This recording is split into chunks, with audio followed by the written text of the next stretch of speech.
आज या ठिकाणी वार्ड क्रमांक 3 मध्ये आमचे भारतीय जनता पक्षाचे सहकारी ग्रामपंचायत सदस्य सुरेश टेळे यांच्या प्रयत्नातून आणि आदरणीय आमदार बापूसाहेबांच्या शिफारशीनुसार या ठिकाणी हा काम मंजूर झालेला होता आणि अनेक वर्षापासूनच्या या देवस्थानची मागणी होती। कारण या ठिकाणं जे गाट्या वगैरे जातात त्यांना त्रास होत होता, तो सर्व या ठिकाणी पूर्ण करण्याचं काम बापूसाहेबांनी केलेलं आहे।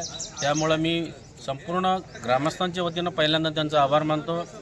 त्याचप्रमाणे आताच माझे सहकारी काल्देसाहेबांनी सांगितल्यासारखं त्यांनी माझ्या वार्डातसुद्धा 60-70 लाख नाही, जवळपास 1,40,00,000 काम फक्त आमच्या 1 नंबर वार्डामध्ये काम झालेलं आहे।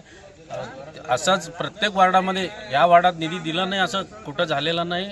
कधी बापूसाहेबांनी विरोधक असू द्या, कोणीही जाऊ द्या, पण प्रत्येकाला निधी देण्याचं, या ठिकाणी न्याय देण्याचं काम बापूसाहेबांनी केलेलं आहे। त्यामुळे मी एक भारतीय जनता पक्षाचा ग्रामपंचायत सदस्य या नात्यानं बापूसाहेबांचं मनापासून आभार व्यक्त करतो आणि असंच सर्वांनी म्हटल्यासारखं बापूसाहेबांचं आमच्यावर लक्ष राहावं, गावावर लक्ष राहावं एवढीच त्यांना विनंती करतो।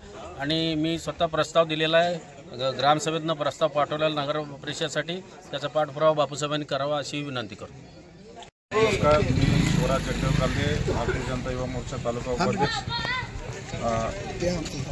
सध्या टोटल 45 लाख रुपयाचं नागरी विकास अंतर्गत जे काही कामे होणार आहेत, त्यापैकी आज वार्ड क्रमांक 3 मध्ये काठी मार्ग आणि पालखी महोत्सवचा जो मार्ग आहे त्यामध्ये आजच्या तारखेला 10 लाखाचं काँक्रिटीकरणाचा शुभारंभ करण्यात आलेला आहे। त्याबद्दल मी प्रथमतः बापूसाहेबांचं मंद्रुपकरांच्या वतीनं आणि मंद्रुप शहर भारतीय जनता पार्टीच्या वतीनं खूप खूप धन्यवाद आणि आभारी आहे की त्यांनी आत्तापर्यंत मंद्रुपला भरघोस असं 60-70 कोटीचा निधी दिलेला आहे आणि आत्ताही त्यांचं मंद्रुपवर विशेष करून लक्ष आहे।